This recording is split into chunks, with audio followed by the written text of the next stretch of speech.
અમારી ધારણા મુજબ જ જે મતગણતરી થઈ રહી છે એની પ્રમાણેના જ આંકડા આવી રહ્યા છે એટલે એકદમ કટોકટમાં દિયોદર વિધાનસભા હાલની તારીખમાં 17+ છે કોંગ્રેસ, તો સામે થરાદ એ 16+ છે બીજેપી.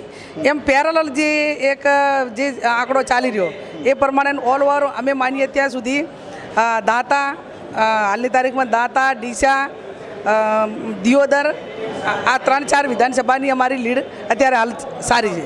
બેન, લગભગ 11:15 વાગ્યા, તમને શું લાગે છે કે લગભગ કેટલી સરસાઈ હશે અથવા તો તમને અત્યારે અંદરથી તમને કેવો કોન્ફિડન્સ છે કે શું આવશે રિઝલ્ટ? થોડી ઘણી પાતળી સરસાઈથી પણ અમે વિન થશું. તમે વિજેતા થશો એવો તમને ભરોસો છે? અને ખાસ કરીને બેન, મારે તમને છેલ્લો સવાલ પૂછવો છે, કારણ કે જે એક્ઝિટ પોલના આંકડાઓ આવ્યા હતા અને ખાસ કરીને બનાસકાંઠામાં અને ગુજરાતભરના આંકડાઓના રૂઝાવ પ્રમાણે તમે શું કહેશો? ઓલ ઓવર રૂઝાવના આંકડા મેં નથી જોયા,